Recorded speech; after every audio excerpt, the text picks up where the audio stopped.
थोड़ा बैठा हुआ है, इसलिए मैं ज़्यादा ज़ोर से नहीं बोल पाऊँगा। और पब्लिक जब ज़्यादा हो तो आवाम के सामने जिस काम को हम कर रहे हैं वो काम की तफसील बताई जाए, है ना। निकाह सिर्फ इतना नहीं है कि आप दूल्हे बन गए और आपने निकाह कबूल कर लिया और आपके घर चले गए। आप किस काम के लिए आए हो, क्या है, थोड़ा सा उसके बारे में हमें मालूमात होना चाहिए। तो निकाह अल्लाह का हुक्म और नबी का तरीका है, लेकिन अल्लाह का हुक्म और नबी का तरीका ये उसी शर्त पे होगा कि वो हुक्म के हिसाब से इसको अदा किया जाएगा। जब तक हम अल्लाह के हुक्म को अल्लाह का हुक्म समझ के अदा नहीं करेंगे तो हमारे मजलिसों से बरकतें उड़ जाती है। क्या उड़ जाती है? बरकतें उड़ जाती है। इसलिए हमको बड़े अदब व एहतराम के साथ में निकाह की मजलिस में बैठना है ना। निकाह अल्लाह का हुक्म है कि भाई तुम हलाल तरीके से किसी लड़की से शादी करो, इज्जत से अपने घर में लाओ और अपनी बीवी बनाओ। और अल्लाह के रसूल हज़रत मोहम्मद सल्लल्लाहु अलैहि वसल्लम का तरीका भी यही था।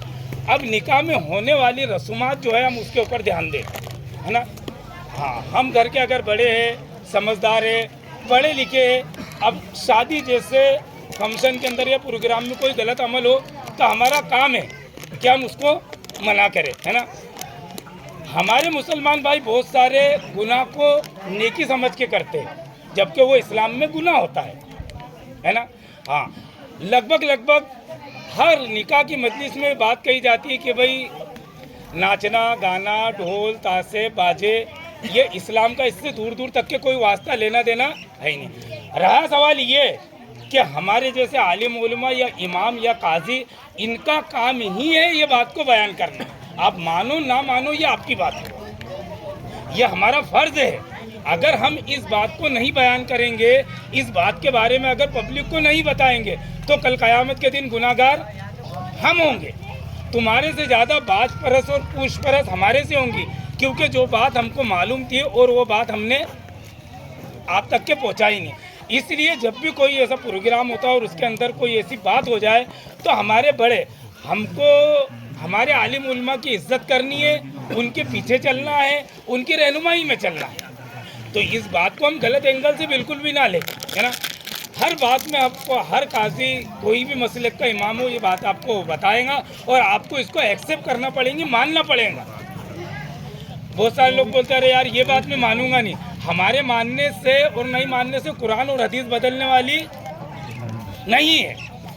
कुरान और हदीस की जो बात है वो पत्थर की रकील है, अल्लाह की कसम। मशरिक का कोना मगरिब में मिल जाए या मगरिब का कोना मशरिक में मिल जाए, लेकिन अल्लाह नबी की बात निकली हुई वो गलत नहीं हो सकती। इसीलिए हमारे आलिम उलमा हमारी रहनुमाई फरमाते हर जगह।